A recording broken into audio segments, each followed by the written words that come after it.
and welcome to the Total Soccer Show. My name is Daryl Grove, and I'm joined by a man who knows the laws of the game. His name is Taylor Rockwell. Hello. Hello, I do after having them explained to me by an official. Yes, I'm good to go. That's the best way to learn them. It kind of is, yeah. I have the IFAB app on my phone. Also a good way. Thoroughly recommend it. Yeah, even though it made me update my phone. It made me update my iOS just to get it. And what is the IFAB app for those who are unfamiliar? Oh, well, this is a long explanation, but IFAB is the International Football Association Board, I think. That sounds right. It's essentially the home nations, so England, Scotland, Northern Ireland, Wales, plus FIFA. Had to get that reference in. And they combine, but it is. And they combine to essentially, they're the people that change the laws of the game and keep them updated. And they launched an app that was... They're the ones. They're the ones, yeah. They're the stonecutters. So they are the stonecutters of soccer. So if you want like the actual laws of the game, you go Googling it, you could accidentally get the 2015 version. And likely will. Yes. Yeah. But if you just download the app, you have it just there to go and you can pull it up on your phone or whatever and look at it. Yeah. I would say you likely will because that's literally what happened today is I pulled up the laws of the game and I was like, but doesn't it say this? And the person I was talking to said, yeah, those are the old rules. Here are the new rules. And then it made a little more sense. And of course, the goal we'll be talking about that really is all about the laws of the game is that Monica own goal to win the game for Australia. In Australia, Brazil. Yeah. It was an exciting game. It was. It was sort of, we hyped it up in our own heads, and then we were prepared for disappointment because of France-Norway. Yep. But this game lived up to the hype. It did. Brazil went 2-0 up. Australia came back and won 3-2. You can't ask for more excitement than that, I guess, unless you're Brazilian. You cannot. I would say, though, it was definitely a lot of excitement, and it lived up to that. It was also a lot of weirdness. There were some weird moments in this game. That was exciting. Yes, that is true. That is true. But it was definitely a head-scratcher on a couple of occasions. The only weirdness that wasn't good was Australia's jerseys. You don't like those? I just can't read the numbers. Yeah. I'm sure they look nice. I'm sure they're conical, at least they're a bit different. But I cannot read the numbers on Australia's jerseys. Am I alone in this? No, that seems to be a recurring thing with a lot of the jerseys at this tournament. Right? Yes. Or just kind of the current jersey style. I don't really know why. The US Women's National Team, the dark blue with the red number. The men's national team wear a similar jersey. Cannot read those numbers. Does not work. It's one of the things you're supposed to be able to do. Anyway, enough of my complaining. Let's talk about this game. Let's do it. Okay, so here's my theory of this game. I think you share it. Australia had a game plan. It was bang a load of crosses into Sam Kerr. Pretty much. Right? And not a bad idea because she's so very dangerous. Brazil were terrified of that. Yep. If the cross doesn't reach Sam Kerr, then we counter-press really, really high. And if Sam Kerr isn't the one most central and high up the field, then maybe Ford will do, and if not, then maybe Lagarde. But it was always whoever was highest up was the one who they seemed to be focusing that long ball to. Yeah, and then you counter-press afterwards and hopefully win the ball back. Yeah. But that leaves you kind of open. Quite. And I would argue that's why Brazil at least get their first goal. Brazil sort of, it was a long ball to Kerr, didn't get there. It's cleared. Brazil go up the right. They switch the field. Alessandra does really well in the middle. Switch the field. Dabinha gets down the left. Tamirez, the left back, overlaps, crosses it in. And then the right back, whose name I believe is Leticia Santos. Leticia Santos, she started the counter-attack. Then she streamed into the box. She gets pulled to the floor by Ellen Knight. Actually, this is somewhat controversial, right? Or seems to be. Yeah. I feel like this is an easy penalty. I think it's an easy penalty, and I think to some extent the Fox studio crew let themselves, or at least the viewers, down a little bit because they only showed one angle that seems as though Leticia Santos goes to the ground very easily. The third replay is her getting barged into in the back, and so she's kind of already awkwardly footed balance. And then gets kind of shoved and pulled simultaneously. And there's a jersey grab, right? Yeah, that's what I'm saying. Ellen It's Knight gets a fistful of jersey. Yeah, it's first she shoves her and then she grabs the jersey to pull her back. And so in that moment, if she's already off center, she's going to fall down and she basically loses her footing and that goes. That combo's enough for a penalty. Yeah, right? I also have a theory of this World Cup is that there are some moments that if you know the laws of the game are actually not controversial. They're just penalties. Yeah. But maybe for TV or because people like debates on Twitter, it becomes a controversy because everybody has their opinions, not really about what happened, but almost like what the laws of the game should be. Yeah, I heard you can't change them mid-game. The most recent iteration of football, or recent episode rather, of Football Weekly from The Guardian had I think it was that one, had a very interesting conversation about this, where kind of their argument was that years ago we would have this sort of debate about how if it's a foul at midfield, it's a foul in the penalty box, and thus it's a PK. Yeah. And I think referees for a long time were kind of hesitant to make some of those big big calls, especially early in the game. Oh, can I guess the ending? Is it that VAR has made that true? Yeah, basically. That a foul at midfield is a foul in the box because it's going to get seen. Exactly. Yes. And now you've got a bunch of eyes on it. And so I think the kind of conclusion was it used to be like we thought that maybe attackers were getting away with stuff or that we need a little bit more policing. And it turns out that maybe defenders were just kicking attackers a lot. Up steps Marta, scores this comfortably. Yep. Marta making her first appearance at this Women's World Cup because she was injured for the first game. Yeah. She steps up, no problem with the penalty, 1-0 Brazil. That's the 27th minute. By the 38th minute, it's 2-0 Brazil. Another Cristiane header. So that's her fourth goal of the tournament. I would argue, again, this is Australia being a little bit too open.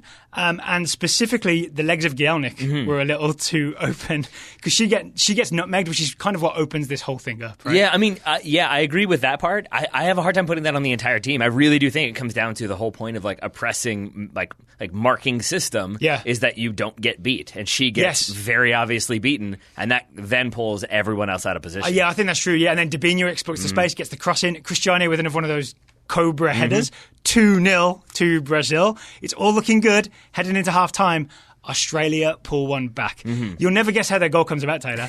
I'm going to guess they're looking for somebody in the middle. A bunch of crosses into the box. Yeah, I think it's Carpenter, I think. It might be Gielnik, I'm not sure now. Gets down the right, swings in across to the back post. Sam Kerr gets there, pops it up. I think she's looking for Ford. It's headed clear. But Australia go again. They cross I feel like it. you're just trying to create a narrative that Sam Kerr is involved in this goal. Well, I think the plan is always like cross the ball to Sam Kerr, right? Yeah, so that is plan A for sure. For the follow up, it's crossed back in, I think, by Elland Knight because it comes from the. It's from Yallop, I believe. It's from Yallop, excuse me. Yallop crosses it back in, and it's who's the player that meets at the near post? Lagarzo. It's not Lagarzo, who I think was quietly really influential in this game. She pops it across to Caitlin Ford. Yes, but this one I think is important because it's a fine finish from Caitlin Ford, but that header from Lagarzo is fairly uncontested because there's a switch off between Marta and Formiga. Yes. Which we think maybe contributes to potentially why there's some changes at halftime, but it's basically Marta thinks Formiga has Lagarzo and so is looking at the ball, but as she kind of passes her off, Formiga is evaluating, number one, where Sam Kerr is, number two, where Ford is. Involved. Yeah, and so then she doesn't realize that sort of Lagarzo is now her responsibility until Lagarzo's running past that's her. why she's sort of a step behind her as she's challenging for that first header. Yes. Yeah. And then, do you think it's any coincidence that it's Marta and Formiga that then come off at half-time? Is it punishment for this goal? Probably not with the profile of those players. I don't think so. I think for Marta, I mean, we saw it in the build-up to the first goal for Brazil. She's kind of lagging behind the play. And then I think you saw her be just a little bit slow at times in this game. It did feel like they were kind of managing her minutes. And then I think a lot of walking, right? A lot of Marta walking. And then for Formiga, she picks up the yellow card. It's her second yellow card of the tournament, which means she's suspended for the next game. So I think the argument the commentators were making is that you want to kind of have her replacement come in and get a half and get a little bit more familiarity and also let other players play because it's not who is it who comes on at halftime? It's Luana who comes on theoretically for Formiga, but then I think Thaisa goes back and plays in Formiga's spot. Yeah, like the deepest defensive midfield role spot. Yeah, exactly. And then Marta also coming off at halftime, which Ludmila. Yeah, which number 19. That one, I mean, they were both pretty surprising to me because with Formiga, it seems like that's a player who you need to kind of conduct your midfield and hold things down. I think of her as the core of Brazil. Yeah. And I think if a team's pressing you, she's exactly the type of calm, precise player that you want in the middle of the field spraying balls around. Yes. Yeah, and I guess also sort of like if you're going to have her be suspended for the next game, then if she picks up a second yellow, she's already suspended. Like, I don't know. Get the most out of her in this game. That's what it feels like to me. I guess maybe then you run the risk of her picking up a yellow card 5 minutes in, and then you're playing like with only 10 players for the rest of the half. But still, it seems like a gamble to make and not one that I think was a very smart one. She's smart enough not to get a second yellow, right? I would assume so. It sounds like we both have huge issues. What's the Brazilian's coach? Vidal. Huge issues with Vidal's changes at halftime, right? Or maybe Marta did look tired, so maybe you bring her off. But I think there's an argument that Marta should never have started this game. 100%. I think Marta Let's start with that then. I think Marta starts because she's Marta. I think if it's another kind of very good, very talented forward who's not quite fit, they probably come on and play 20 to 30 minutes at the end of the game when they're fresh and the defense is decidedly not. To have her start and then come off at halftime, not only does it kind of change up the rhythm a little bit, but also you're then sort of sacrificing a substitution that you might need for later on because there may have been a chance that if you don't start Marta, you can change things around a bit more. And maybe you're like, okay, I'll give her another like game's rest and then she'll be really good to go for the third game. Yeah. But when you kind of put her in but know she's not going to play, you end up in a situation where you burn 2 subs at halftime. And I double down on this. So it's only 1 sub that has to be burned on Marta, right? But it's a morale. What's the opposite of a morale boost? A morale drain to have this iconic player have to be subbed out. My response to that is which one? Because let's say Marta, because so Formiga was maybe a weird tactical decision. The Marta thing, I'm arguing, I just want to focus on Marta. She should never have started. Because if you're not fully fit, as you said, it's better to come on late. Yeah. 1, because it's a morale drain when she comes off and everyone's like, oh, no more Marta. And 2, the result at the end is the most important result, right? So that's when you should have Marta on the field. Well, right? by that rationale, like, shouldn't every player play all of the game? Not if they're not fully fit, right? If you know that she's not going to last the whole game, then use her at the end instead of at the beginning. I see. Okay. Like strongest players on the end. I think I'm with you. Okay. But yeah, I'll say for me as a neutral, like, I know we're trying to stick with Marta, but I would say when both of them came off, I instantly thought this is not good for Brazil. Yeah, and didn't you notice that that Brazil had made a lot of these weird changes in the friendlies in the build up to this? Like, yeah, and it's been part of the reason why I didn't have a lot of faith in this Brazil team. It's because Andressa Alves, for example, who does have to change position at halftime because of these changes, has been a player who's played 5 different positions in the last 5 or 6 games. And she was killer on the right wing. She was really dangerous. Absolutely. And so you could argue like, oh, well, they're just trying to test her versatility so she can be prepared for this. Oh, in the friendlies? That makes sense, yeah. But my feeling is more so that, like, no, they've just been trying to kind of rotate players around because it's been more or less the same 11 players, give or take a few. And it's felt more to me like he doesn't know where his best players fit. Yeah. And so it's been Vidal moving people around to see what happens. And this felt like more of the same. It's just kind of moving players around and we'll hope it happens and hope it works out. And so here's the huge disruption as I see it. The midfield, in the 3 midfielders, because they went like a 4-3-3, right? So there's a defensive midfielder and like two 8s or maybe an 8 and a 10. Think of Marta as a 10. None of those players that played in the first half come out in the second half in the same position. Yeah. It's an absolutely different midfield setup. The player that's still there is Taisa. She was the left centre mid. Now she's the central defensive mid, replacing Formiga. And then Marta's gone. Andressa's moved inside from the right wing, so she's the right centre mid. And then the sub Luana is the left centre mid. Right. I would argue that much change in midfield is not healthy at halftime. No. Far too much. Yeah. I mean, and it also, like, really makes you take your foot off the gas because now you're changing it up. You've got different people in different spots, and you've basically got to start the second half with a completely different team. Yeah. And I think that's where you see Australia sort of come into their own, but also it's no surprise to me then that the 2 goals Australia get are sort of fluke goals and sort of the fault of Brazil being a little bit stretched out and a little bit all over the place. I would also say moving Andressa into central midfield is one of the reasons for that Lagazo goal in the 58th minute. We watched the build-up to this, and Andressa received the ball twice in space in central midfield, has room to go forward and like make a progressive pass, which she would have in the first half when she was on the right wing. She was going at people and opening things up. Instead, she goes backwards both times and almost puts Brazil in trouble both times. Yeah, and my assumption there is that she's been told, don't kind of get caught stretched out, don't get caught just playing the ball forward. We have the lead. Just like maybe frustrate. So more bad instructions from Vidal. Yeah, I think so, because I also think... Andressa, do the opposite of what you're good at. Yeah, well, but also like do what worked for us in the first half, but with different personnel, because I think it's also probably play conservative, play it back. Australia are chasing, they're going to get frustrated, they're going to get overextended. Then we can look to find space once they've kind of set numbers forward. But if you're being really slow and everybody's figuring things out, because it's only 13 minutes into the second half with a new midfield, then you're maybe not going to take the gambles you would or not have the rhythms that you would otherwise. And maybe it's not a coincidence that when Lagazo receives this ball in sort of like a slightly interior right wing spot, she is wide open, right? It's like a flick inside from Gielnik. Lagazo's just found all the space in the world.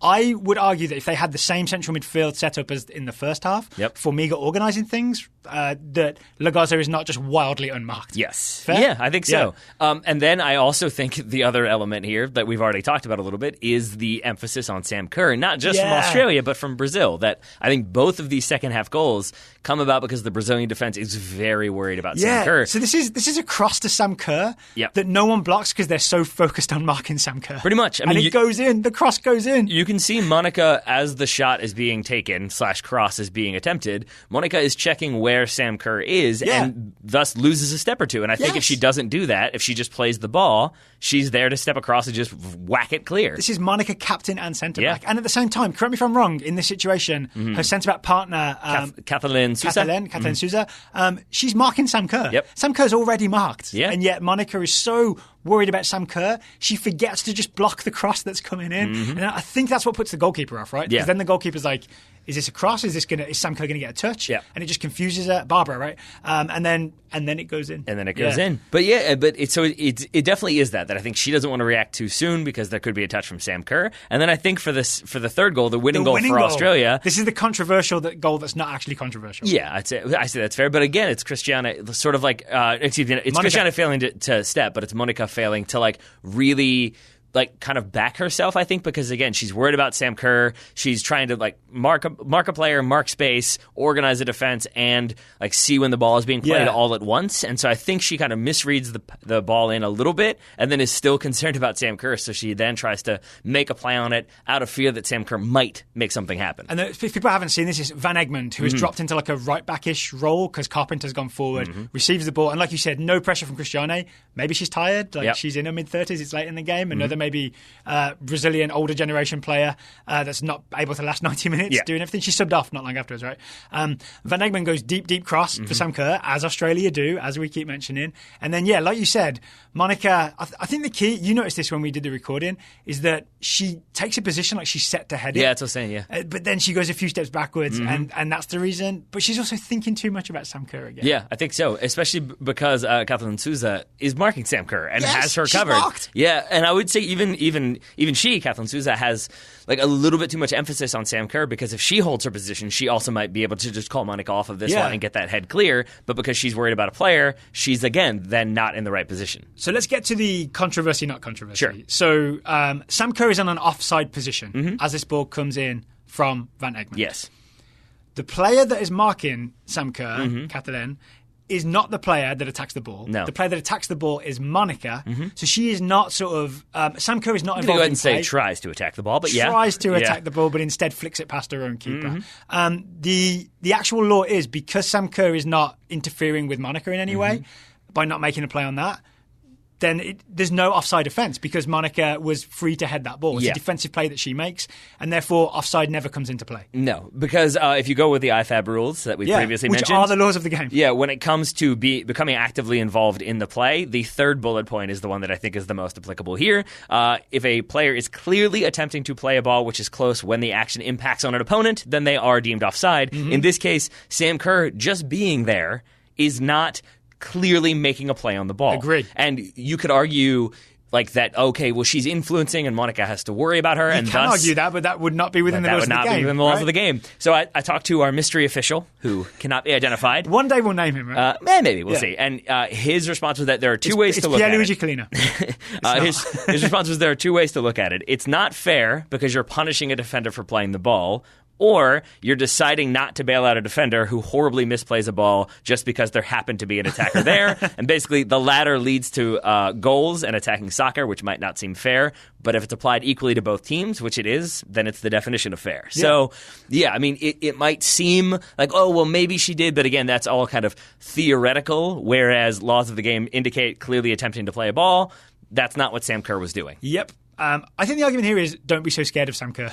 Yeah, I think so, but I think... have one player marker, but then Monica, do your job. Fair. But I'm also going to get up on my soapbox for a minute. I'm going to say, I think the other thing here is that, like, I think...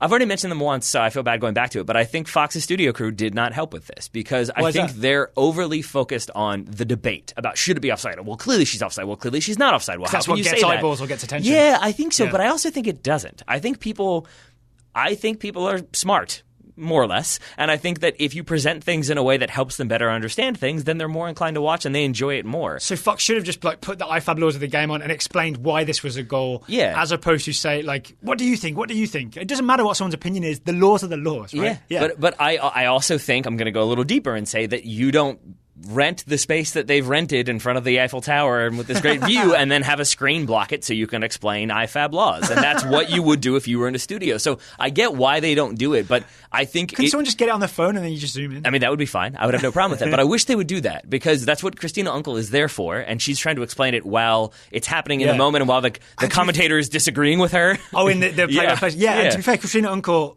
immediately said, this is a goal. Yeah. Right? She absolutely had it right first time. So respect to Christina Unkel for getting this right. But it's because in that moment she's trying to explain it. The color commentator's talking. The commentator's talking, but then we're getting the video of the referee evaluating. We're getting replays. There's so much happening. Didn't the color commentator just say, well, I disagree? Yeah, basically. And that's my point, is like, if you don't, it's your job to clearly convey the information so that the audience can understand what's happening. Yeah. Not to loudly argue with each other because it seems like it's what people want. And that's my frustration. Well, speaking of changing but also that kind of cuts into our bread and butter. So maybe don't do that, Fox. Speaking of... yeah, we'll do the explaining. Exactly. And then Fox can do the controversy. Exactly. Speaking of changing the laws of the game, we have listener questions on the end of today's show. 5 listener questions. We certainly do. And the ultimate one, the final one, is... what changes would you make to the laws of the game? I expect that to be an interesting conversation. I expect it will be, because I don't know what yours are, and I'm really excited to find out. There you go. So we've got listener questions, we've got scouting, we've also got one more game to discuss. But first, we should talk about today's sponsor, Wix. Our friends over at Wix. Wix could help Save Fox build a website if they wanted to do an explainer for how VAR works and what is and isn't a correct offside call. You could do that using Wix, and they could just direct people there. Exactly. Yeah. So Wix is a website hosting company that gives you total creative freedom. You have infinite design possibilities. You can make your website personal or informational. Exactly. And they launched Wix Turbo, which means all sites can be made faster. They load faster than ever. So if you're trying to get the information up quickly so that the audience can understand why Sam Kerr wasn't offside, then you can do it even faster because of Wix Turbo. Yeah, so Rob Stone could just pull it up on his iPad and say, hey, that's all we need. Here it is. Perfect. Yeah. Or they could just project it out. They could project it out. All right, but enough about Fox. How about to our own needs? I'll probably bring it back. I couldn't help noticing that on the last Wix ad read, I started talking about what we'll be building a website. We'll be building a website using Wix for our new spin-off show, which we're launching basically after all the summer tournaments are over, right? So mid-July. And suddenly I was cut off by quote-unquote technical difficulties. Yes. Is this a Stonecutter situation? I mean, you were here for it. Yeah, I know. There were real technical difficulties. Yeah, exactly. But it did sound like I'd said too much and you'd had me taken out. I think the ad got a little bit further down the road, and then we realized that our maybe slightly outdated software had caused us to lose it. Yes, we've updated our audio software. We have. So now it should be back. But yes. Thank you, Audition 2019. Yeah, and you know it would never crash like that? Wix. Because you get a reliable website with Wix. You certainly would. So if folks want to use Wix, they could do so, and they can get started today for free at wix.com/TSS and apply the code TSS at checkout to get 10% off when upgrading to premium. So I'm going to repeat exactly what you said and say that you can launch your website for free at wix.com/TSS. Basically, we get the credit if you go via wix.com/TSS, so make sure you visit that URL. Then when you upgrade to premium, you get 10% off when you apply the code TSS. Thank you to Wix for sponsoring today's Total Soccer Show. If anyone at Fox is listening, you're welcome to use that promo code as well. You absolutely are. But we should stick with Fox, sort of, because they're the ones who are showing these games. And we have one more game, which is South Africa, China. And I'll tell you what, we shouldn't complain too much about Fox. It is wonderful that every Women's World Cup game is 100%. Fully on TV. This is very true. This is very true. You are correct. All right. I take it back. I don't really. Let's not talk too long about China, South Africa, because my guess is that not that many people watch this game.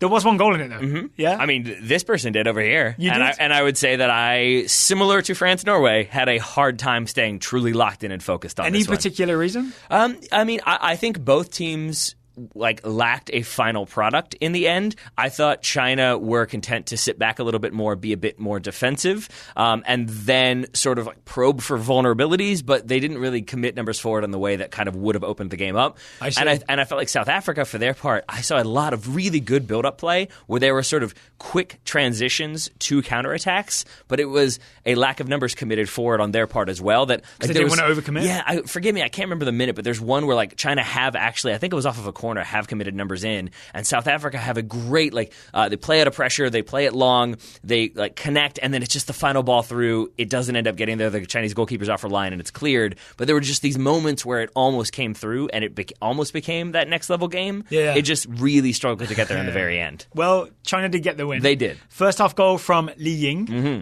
cross from Zhang Rui. This came off Li Ying's shin. It did. It did. It was a good cross. It looks a really good finish on first watch. It comes off a shin. I'm going to add this to the Wayne Rooney bicycle against Man City many, many years ago. Oh, also came off a shin pad, right? As a goal that everybody loves except for Daryl Grove. He's like, but he shin padded it. Come on now. Yeah, here's my argument. With Wayne Rooney or with Li Ying, the idea is that when you go for the ball, you're definitely going for it with your feet, right? That's what soccer players do. And then you're attempting to get some level of control over what the ball does by what you do with your foot. There's no way you go for it with your shin guard. So essentially, this is Wayne Rooney such goal, a defender's defense. The Wayne Rooney goal and this Lee Ying goal are an accident because it accidentally comes off the shin guard. Could not disagree more. Really? Could not disagree more. No, you are taking such a defender's approach to this, which is like, you must be trying to put your foot to it, and if you don't do that, then it's a bad goal. Versus like, no, you're trying to get any body part to it to put it in the net. All right, but it's more impressive to do it with your foot than with your shin. Yeah, we're not talking about more impressive, though. We're talking about scoring a goal in the World Cup. I mean, I'm not saying it shouldn't count or anything. I'm just saying it shouldn't be massively praised. I mean, because it's kind of an accident. I see that. I guess that's the difference, is that you think it's an accident because she didn't get her foot to it. Yeah. I see it more so as it's a threatening ball in, but it's hit with a lot of pace, and it's kind of leading while being marked, trying to get to it. And I think she makes an aggressive play to get a body part on it in a way that kind of surprises the defense and turns it into the goal. So for me, it's more so. Those are all facts. So for me, it's more about adaptability on the fly and being able to make something from what might have been nothing. All right, without getting too deep into this, I guess my thing is like how deliberate it is, right? And the direction that she puts on the ball is not deliberate because it just comes off her shin. Yeah. I mean, we will agree to disagree on that one. Because I think if you get any body part to it, you put it in the goal. All right. Then it's intentional. I'll meet you tomorrow at noon for a duel. All right. 10 paces, turn and draw. And I guess mine will be, if it's close enough, then it's fine. And yours will be like, I've got to hit perfect center mass. Otherwise, it doesn't count. I'm going to shoot you in the shin. It's also worth it wouldn't be as good of a shot then. That's how it works. It would hurt. Yeah. We should give credit to Zhang Rui, who puts the cross in for this. She is in acres of space. Yeah. Maybe not literally, but it kind of feels like acres of space. But I think she's in acres of space because she makes a smart decision. Is that fair? Yeah, exactly. I mean, I think because you're the one who spotlighted this one. She's the brain, not the shin. That I think in this moment, China have the ball like out in the corner, and it really does become a 3v3 situation. And Zhang Rui kind of identifies that, drops in a little bit, and kind of keeps herself in space, but keeps herself away from any sort of potential defender. Yep. So when she picks up the ball, similar, I would say, to Van Egmond for the final goal for Australia. Yeah, it's a little closer to goal, but yes, I agree, but it sort of is like she has the time to pick her head up and then drive forward a little bit, then play that ball in. And aim for Li Ying. Exactly. That's what she was doing. It's a sniper pass. So 1-0 to China. I'm just going to pull the groups up and take a quick look at what this does for us. Please do. Okay, so after the win for Australia over Brazil, they lost their first game, right? They did. Group C is weirdly interesting right now. Brazil played 2 games and they're top with 3 points. Italy have only played 1 game, that win. They're second with 3 points. Australia are third with 3 points after 2 games. And Jamaica are bottom with 0 points. All right. Yeah. In Group B, where China just beat South Africa, China is still third, level on points with Spain, but with inferior goal difference. All right. Yeah. So that's the groups as they are now. We'll see how they change tomorrow when we've got Japan v. Scotland at 9 a.m., Jamaica, Italy at noon, England, Argentina at 3. So Japan v. Scotland, we'll see which team is willing to attack, which team comes out of their shell. That's going to be... I am going to be very interested to see the passing completion percentage numbers in that game. My guess is Japan are under a bit of pressure after failing to beat Argentina. They got that very disappointing draw. So maybe they'll come out a bit hot, and then Scotland can maybe exploit that, like Cuthbert on the counter-attack. That's not necessarily a prediction, but something to watch out for. Jamaica, I feel like I don't know enough about because I didn't properly watch the Jamaica-Brazil game. But if Italy managed to win that game, they'll be in a very good position in their group because they'll be the only team with 6 points. That would probably do it at least for a passage to the next round. Not sure which spot, but through to the next round for sure. And then England-Argentina, honestly... Argentina obviously overperformed, surpassed expectations. It was a great result for them to get that 0-0 against Japan. I think England will put a few goals past them. I agree wholeheartedly. England are in trouble if they don't. Not in trouble, but they'll be disappointed if Again, I know it's not like the most popular narrative, but I think, yes, Argentina did a very good job defensively and fought for every ball as much as they could, but it was not an organized, everybody knows exactly their role and puts out the fire while Japan constantly attack. I think it was Japan's own sort of lack of willingness to throw bodies forward and really get after it that sort of limited some of their effectiveness in front of goal. Yep. I don't think England will have any such trepidation. And Japan didn't have Nikita Paris. Also that. So there's that. All right, are you ready to move on to listener questions? I believe I am, my friend. We have 5 wonderful listener questions to answer. We certainly do. The first one comes from Paul Nichols. Paul Nichols asked, it's a US men's national team question. Gold Cup's coming. Paul Nichols asked, if you could clone one current US men's national team player so we can have 2 of them on the field at once, who would it be? What positions would they play? and why? Okay. Who are you cloning, Taylor? First off, I do have an answer for just the men's team, but I would say if I could take this to just U.S. soccer level, Julie Ertz is my answer. I want holding midfielder Julie Ertz, center back Julie Ertz, and then maybe one can deputize for the other if the other is injured. So that's my answer for U.S. soccer as a whole. For the U.S. men's national team in particular, I'm 99% sure that you're going to say Tyler Adams, so I did not say Tyler Adams, I'm not so that you predictable. could. There's an argument to be made for Christian Pulisic because then he could be a number 10 and play wide. Or he could play on both wings. But you know who I'm saying? Imagine a Pulisic on the left and Pulisic on the right. That That's would be not fine your too. answer. It's not my answer. My answer is John Brooks. John Brooks. Because first of all, similar to the old adage of like a Jaguar, you need two so that while one's in the shop, you can have the other one good to go. Oh, the Jaguar cars. John Brooks is often injured. Yes, the Jaguar he's often cars. in the shop. Yes, I should have said Jaguar, and then you would have been fine. Is that how it works? Yeah. You Brits.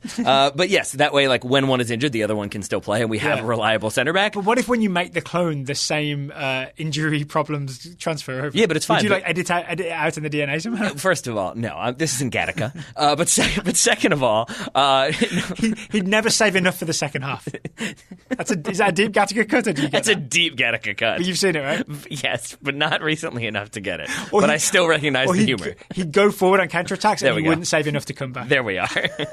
Now I'm with you. Nerds, the both of us. Anyway, this is our Gattaca spin-off show that we're going to be doing. We're going to be doing 1 minute of Gattaca as an episode. We're going to break it down like that. Don't tempt me. I will not tempt you with that because I am not the biggest fan of that format. Anyway, but I think also because if you have two fully fit John Brookses, I am genuinely tired of having the conversation of like, it's John Brooks and then a list of 15 names. I just want two center backs and I want them both to be John Brooks. Can we make the clone right-footed? Yes, that's fine. fine. Then it fulfills that's my wish to have a left-footed and a right-footed centre back. You're all about gene editing, and I don't know really what to take of that, but that's fine. Yes. I mean, I think so. That's one. I think, and then really it's a toss-up for me between Christian Pulisic, Tyler Adams, and John Brooks. Can we ask, what would we do with two Christian Pulisics? I really would go one on each wing. I think I would put one as number 10, one is on the wing, so that we could see when the winger... Who does the best, and we'd solve the debate forever. It's not who does. It would be when the winger does way better, then we put both of them out wide, and then that's settled as well. So you thought my answer would be Tyler Adams? Yes. My answer is Tyler Adams. Yeah. Yes. Yes.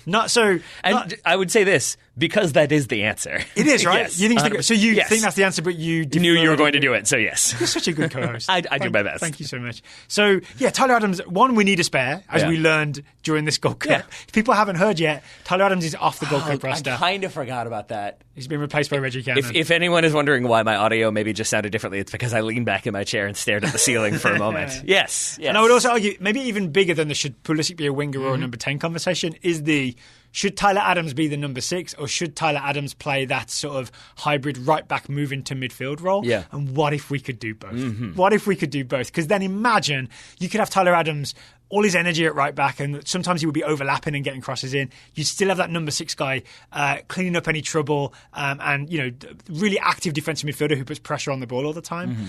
And then when they move in together into central midfield, when the US moves over the halfway line, you've got two Tyler Adams as your base 2 central defensive midfielders. I love it. We would always counter-press and always win the ball. Perfect. No one would ever get back past over the halfway line. Oh, I want this to happen now. Can we make this happen? Can we make Gattaca real? We can. Is this possible? What else do we do? We do, like, the technology... We'd have to get Tyler Adams to sign some sort of permission form. Spoiler alert for Hugh Jackman's part of the Prestige, but maybe we could get that machine and then we could just keep him pumping out, because I do think we had the question a long time ago. Let's not do what Hugh Jackman does to his clones. No, let's probably not do that.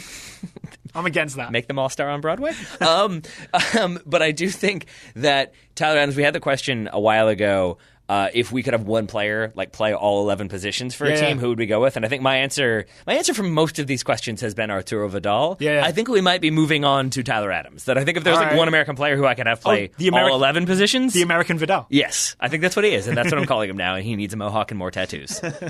So there we go. Our answer is definitely Tyler Adams. All right, one more question. Actually, several more questions. 4 more questions, buddy. One more to come. Raymond Hendo, is there any way Gregg Berhalter is fired? No. If the Gold Cup results, no. Or unsatisfying? No. I think yes. Okay. But they'd have to be really unsatisfying. Here's my example. If the US doesn't get out of the group stage at the Gold Cup against Guyana, Panama, Trinidad and Tobago, I think there's a really good argument for Gregg Berhalter getting fired. The only way I see that happening, I would agree with you that maybe if we don't get to the group stage. So is there any way? Then yes. But I think it would require very bad performances. And I don't mean like 8-0 in every game. I mean really struggling and like maybe only getting a point against Guyana and then getting beaten handily by our 2 remaining opponents. Maybe then. Yeah. But I think even if it was like didn't get out of the group but got a win against Guyana and kind of struggled to a draw and then we're beaten in the last minute. Oh, so you say it's got to be didn't get out of the group and looked awful doing so. Like basically I think like almost to the point of like the players are in mutiny and that's what's going wrong here. Like remember in my New Zealand preview that like half the or like 12 players or whatever said we will not play under this coach. Like something like that maybe coming out of the Gold Cup, that would do it. But I think the United States has invested, quote unquote, too much time in the process. So it's worth thinking about this. Gregg Berhalter has a contract through the 2022 World Cup. So that's till December 2022. You get an extra 6 months these days, right? Oh, yeah. Because of that, forgot about that. So December 2022.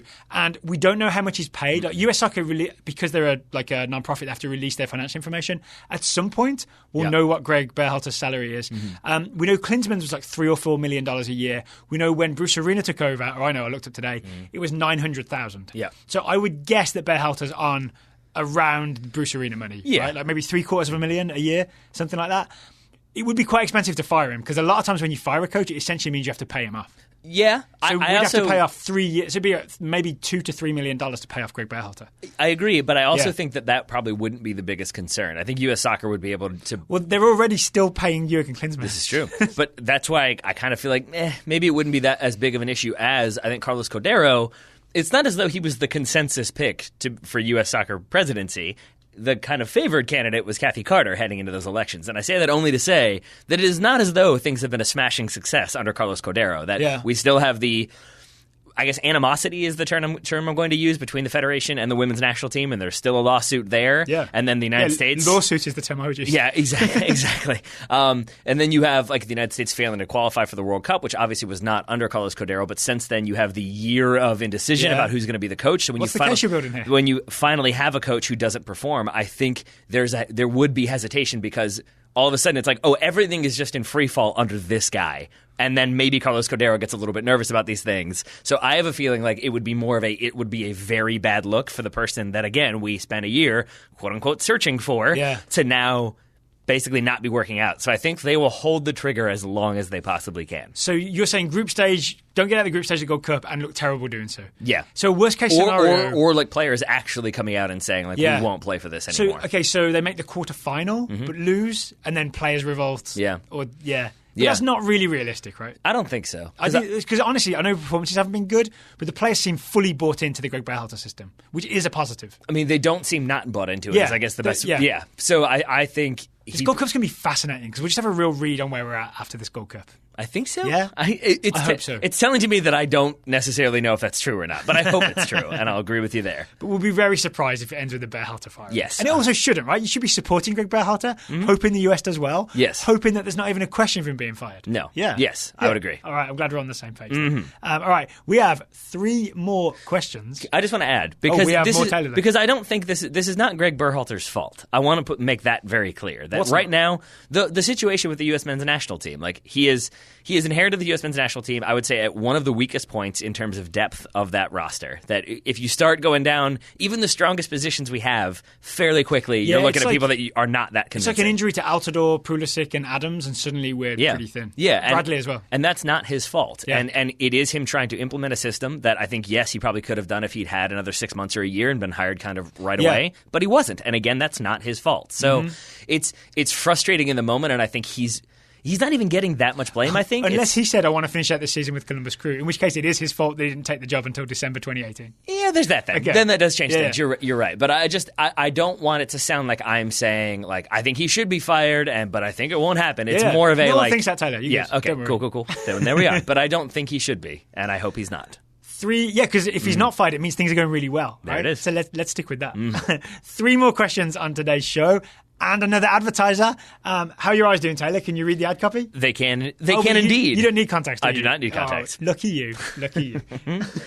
Very lucky me because I'm scared of touching my eyeball. Those of us that do need contacts are very glad that Simple Contacts are sponsoring today's show because it's the most convenient way to renew your contact lens prescription and reorder your brand of contacts from anywhere in minutes. It's vision care for the 21st century. And I remember on our last Simple Contacts ad read, we couldn't remember the proper name for the eye doctor. Ophthalmologist, yes, is what we now know it is. Yes, I'm proud of us for because you have it in front of you on the copy. I mean, yeah, that's how I know things.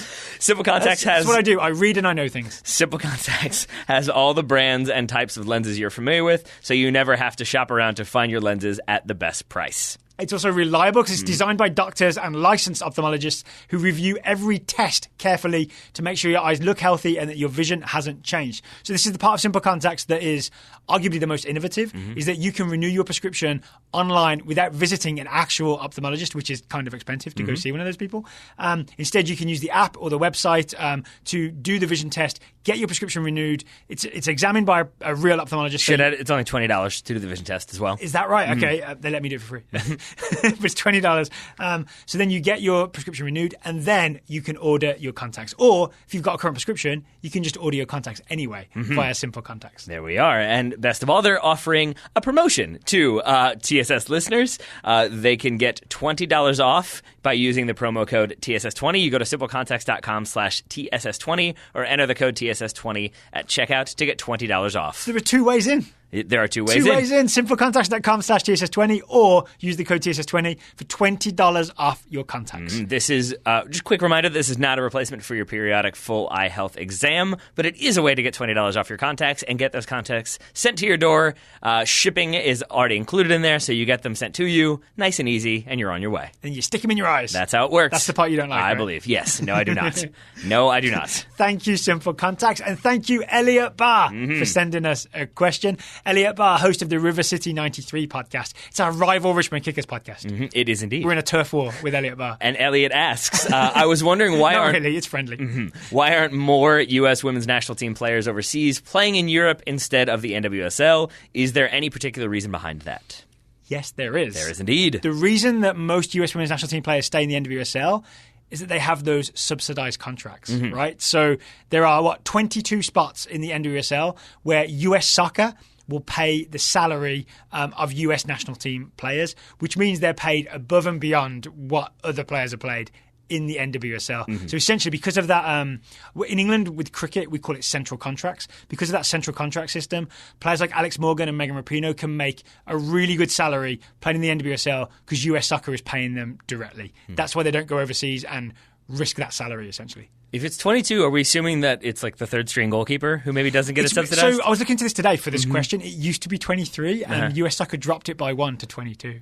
Really? Yeah. So I actually don't. There is a list of the players. I don't have that list of players in front of me. But there's. So it stands to reason there's 22. Yeah. Then there's at least one player on the roster, on the US World Cup roster, that doesn't have a central contract. I would agree with that. that. But they're probably on the upper end of the NWSL salary, right? Yes. Yeah. But still. But it's not quite as much. You should just do the whole squad. Come on now. I would argue you should do more than the whole squad. But, yeah. I guess I'm not in charge of the finances, so it's easy for me to say. Yeah, so, I mean, that's the reason, right? And I think also there's an additional... It's not official, but I think there's definitely a thing of if you play in NWSL, there's a better chance of you getting picked, right? Yeah. Like Alex Morgan can go on loan to Lyon, like out of NWSL season, but she kind of usually comes back for the NWSL. Yes. Yeah? Do you think one of the reasons, I just realized this, do you think one of the reasons why they dropped it is because Kristen Press plays in Sweden? Oh, maybe. Maybe. They're like, as long as she's so that involved. is the player, right? Yeah, I would assume so, yeah. Unless there's like 2 or 3 because someone else made the roster, but that's very possible. Yeah, but because that I went there by thinking, because if you are a player who maybe wants to play, like could play in NWSL, but you're going to go try your talents abroad, there's a chance that maybe you don't end up getting minutes or things don't quite go your way, or maybe a team can't afford to pay you as much as they could in NWSL. So unless you're maybe going for the experience of it, like I think Carla Lloyd and Crystal Dunn did, then or an Alex Morgan, then I think it's safer to stay in the country, know you're going to get called up to the national team, and know your salary is going to be paid. The other thing is it may be a bit of a sacrifice, right? It may be I want to grow women's soccer in the United States, and I have a high profile because I'm a US women's national team player, so I can do that by playing for this club in the NWSL. And like I'm a draw, people will come and see me. Their gates will be higher. So it's about like maybe a commitment to NWSL. As long as it's not sky blue. Yes. they're trying. They're doing better, right? So, yeah, I mean, that's my answer to that question. Do you have any other reasons why women's national team players would play in the NWSL? I mean, I do think that there's an element of they want to be in the areas that they want to be, and I think NWSL has shown a willingness to allow for that. So Crystal Dunn, Sydney Leroux. Well, I mean, Crystal Dunn wants to be in North Carolina. They find a way to help her get to North Carolina. I think Carly Lloyd wants to be in New Jersey. They find a way to get her to New Jersey. So I think there's also a little bit of an accommodating atmosphere within NWSL. For sure. That makes sense, right? Yeah, and Leon won't move their whole team to probably not Carly Lloyd's hometown. Probably not. Yeah. The weather's better in Leon. Yes. Ready for the next question? I am. All right, next question comes from Alexander King. What, if anything, can be done to decrease referee abuse? Yes. Ooh. It's a big one. And it's one that I thought a lot about, but kind of all my answers end up being a little bit victim blaming because it was like my initial one was like they should have noise canceling headphones at all times so that the players just know the ref can't hear them, and then it kind of. But then also it removes. Then they won't hear what the players are saying to each other, right? Yes, and also won't be able to hear a lot of stuff, including like, I clearly heard contact on a shin, that's a penalty, or anything like that. Oh, can I back us up a little bit? Are we talking about abuse from players or abuse from the public? I think. Kind of my answer is both, but mostly players on the field. Because do you agree that referees, basically you see them getting yelled at a lot by players in a way that seems kind of unacceptable? Yes, but interesting you bring that up because, again, this is why I was talking to the mystery official earlier. He said, Senor Kalina, referee abuse at youth level is worse than at pro level. It looks worse on TV because the only time they show the ref is when they do something controversial and are getting yelled at. He says, I think there should be fines for surrounding the referee at professional level. Refs can't give cards for it, and because if they do, then they ruin the pro game, but a fine would help. It's tough to define what is excessive and what is legitimate, though. But I think the argument is basically, for the most part, players are respectful until they're not, and that's when you have these kind of very controversial moments, and that's what gets shown on TV. But I think his point is more so that at youth level, because people see that and think, oh, that's what you do, you have more people screaming at the referee throughout the entire game. So I would disagree with that referee friend that I think it would be worth the short-term pain of ruining a couple of like really high-profile games by refs really enforcing that thing of if players are sort of abusive to them or are surrounding them, dish out a bunch of cards. Here's my response to that is that they tried it, and I think this is what I mean when I say like I thought about a lot. Yeah, remember it was like 2 Premier League seasons ago that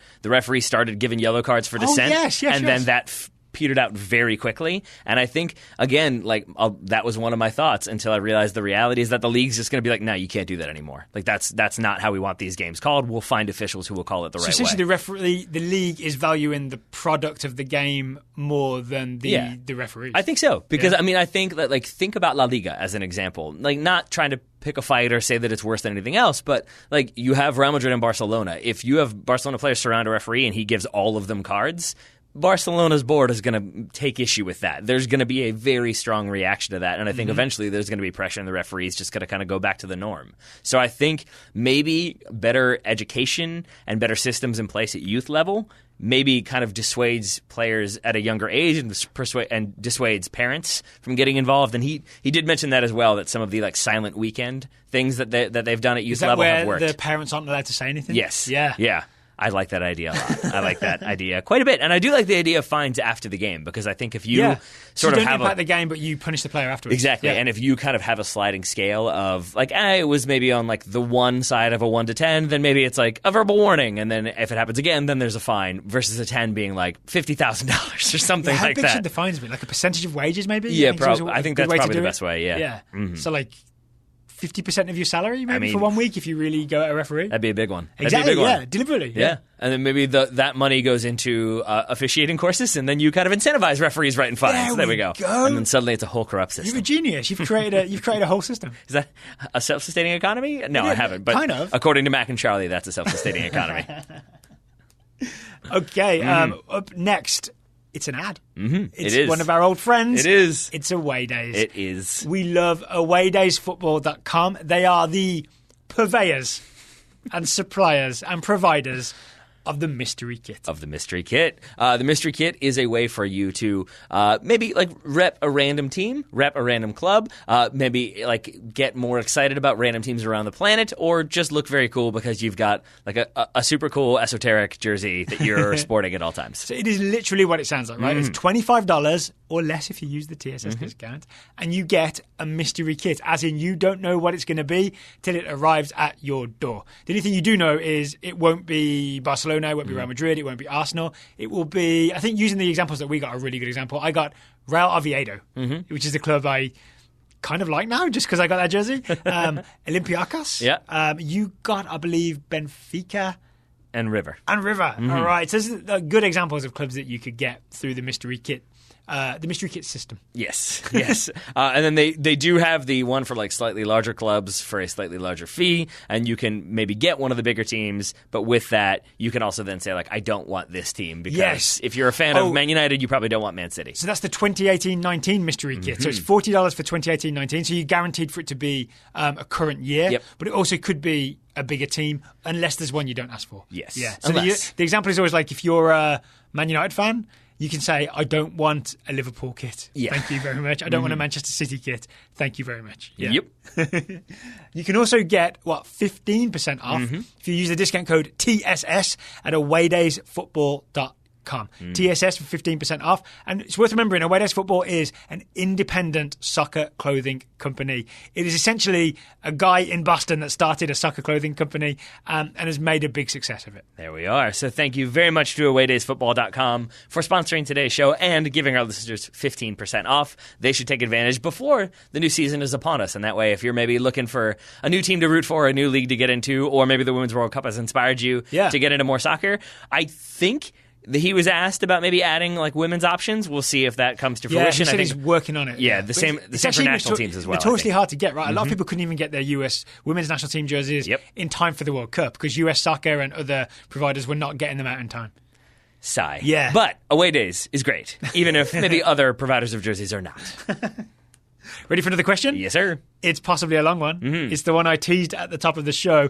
Matt Koss has asked us, if you could redesign, add, or eliminate any rule in soccer, what would you do? So you've got ultimate power.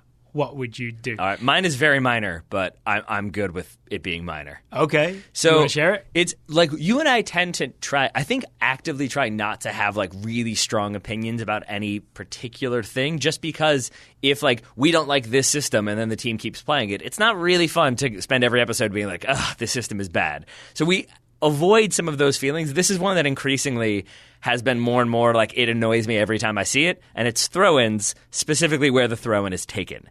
More and more often, I'm noticing how often the ball goes out of bounds at one spot and the throw-in is taken 20 yards up the field. I don't like it. I don't like it, Daryl. So my rule I'm putting into place is failure to take a throw-in within 5 yards of where the ball goes out of bounds is forfeiting the throw-in. And it can be like, that can be a VAR thing if we want to put that in there, that like the goal comes back because you were 10 yards too far up the field, or it can just be a thing that we don't have to tell you about, but we can police it when we see it. So what happens now? Nothing. Like it was Venezuela, right? Yeah. It took a throw in like 20, 30 yards farther from where it was. So they got away with it, right? But if they'd taken that and the ref was like, no, they just send them back to where they were. Exactly. Right? Yeah, so they your make change them would back be up. you would lose the right to take that throw if you take it. Yeah, the referee doesn't have to remind you that you need to back up. If you start, what you'll see, I think the only time you ever really see it is when the player gets the ball, goes to the line, and then slowly starts like walking down the field looking for the throw. And eventually they've walked like 20 yards, and then the ref will do like the beep, beep, beep, beep, beep, and makes them back up a little bit. But even then, it's never all the way back to where that ball went out of bounds. So the rule now is if you do a foul throw, say like you step on the field or whatever, then you forfeit the throw, the other team takes it. So you would essentially make encroaching or advancing beyond, you would make that a foul throw so that then the other team gets it. You're damn right I would. Yeah. And a yellow card. How about that? Sure. You want to throw that in there as well? If you do it twice, it's a yellow card. If you do it twice in the same game, it's a yellow card. Yeah. I'm all about law and order today. It seems that way. Have you got any other changes you would make? Oh, I mean, I can spit a few out, but let's see what you've got on tap first. So mine's a Daryl classic. It's one that I'm kind of committed to. Yeah. It's not if you are fouled in the box, you have to take the penalty. All right. I've already died on that hill. I've been resurrected and I've gone to another hill. It's my offside one. I would like to change the offside law so that it favours the attacking team. And what I would do is make it so that you are only offside if there is clear daylight between you and the last defender.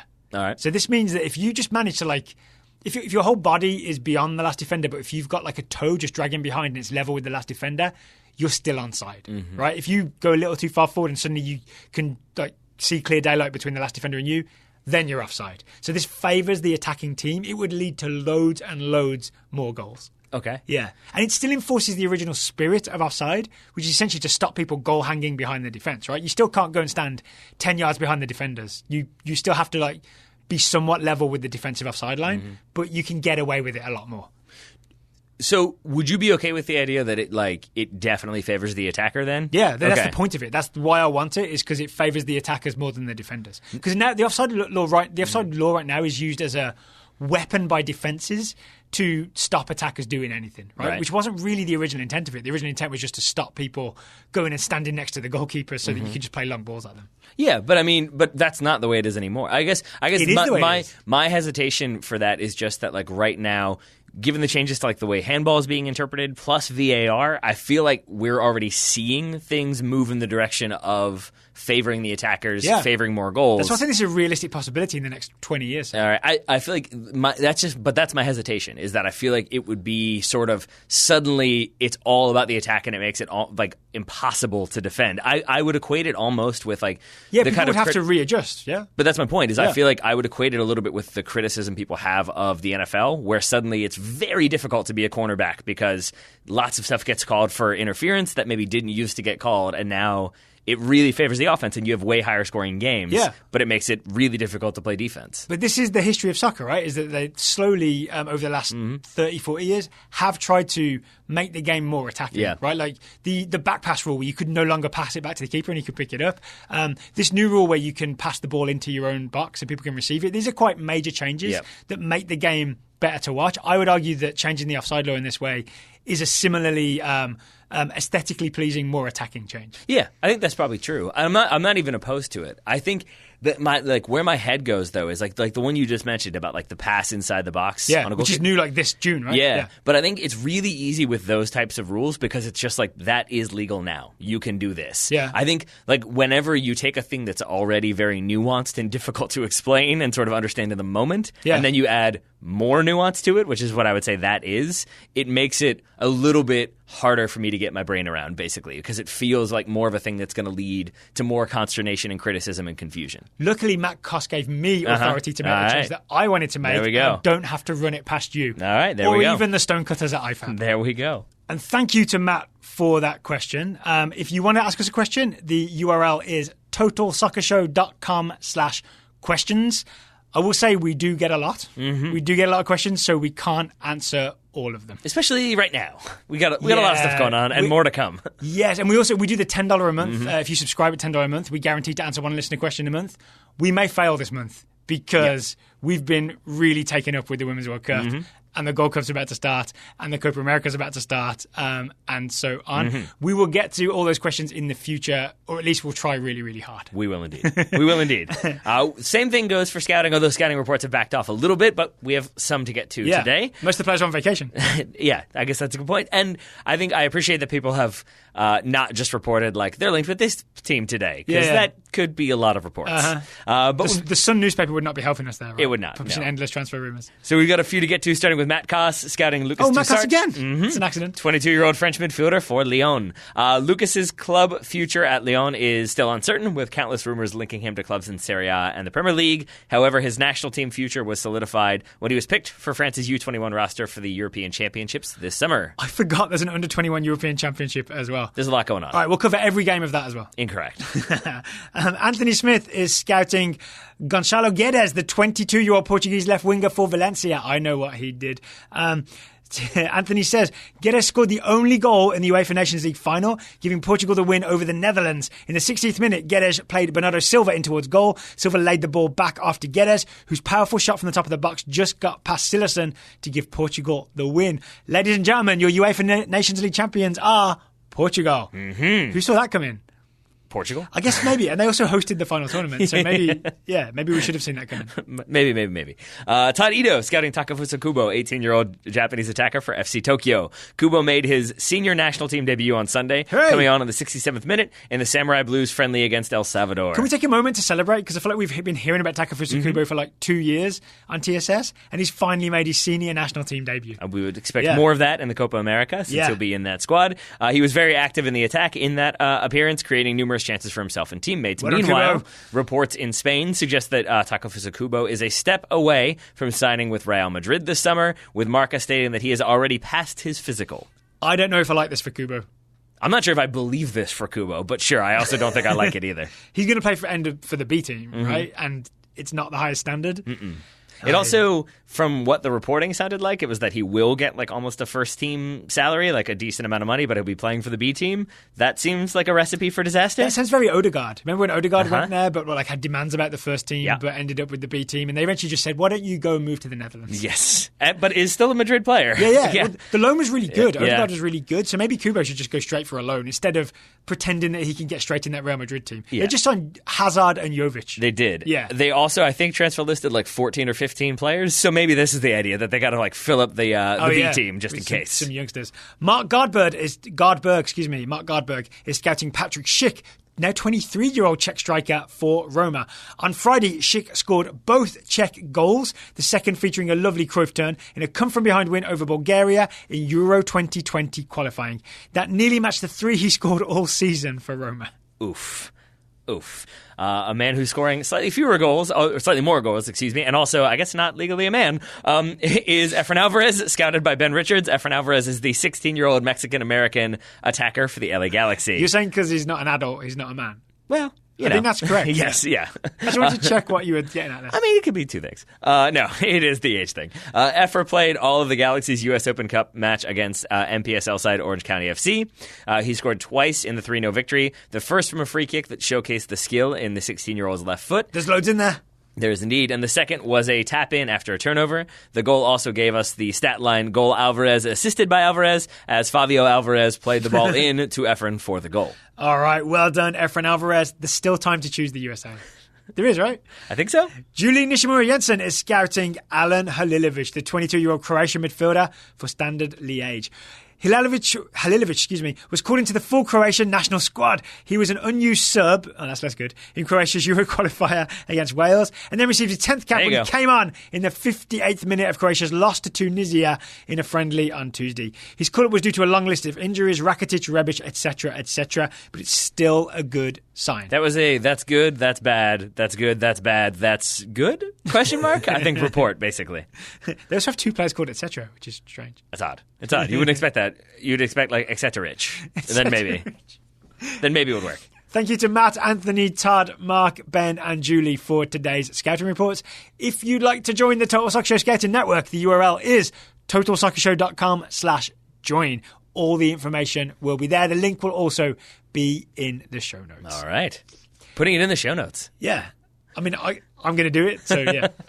People can just click on it straight away. I'm always aware of when you're doing it versus when I'm doing it, because then I take notes of like, what did Daryl promise was going to be in the show notes, so I don't forget. We have had those moments where like we have to like message each other, like, did we promise something else in the show notes? Yeah, it's often like an article or something like that, and then we forget. And thankfully, we don't usually have too many edits, he says, knocking on wood for the future, because there have also been those times when we have that like, at like 11:30 p.m., I'll be texting you like, hey, were there more than 3 edits? Because I only remember 3 edits.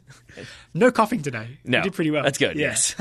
All right, I will close by saying, Taylor Rockwell, thank you for taking the time to talk to me today. Right back at you, buddy. Will I be talking to you tomorrow? Yes, you will. Yeah. In the afternoon for our 3 Women's World Cup games. Again, those would be Japan-Scotland at 9 a.m., Jamaica-Italy at noon, and then England-Argentina at 3. All of those Eastern times, of course. Go on, you Lionesses. Listeners, thank you for listening, and we will talk to you again tomorrow. Go on, you unicorns.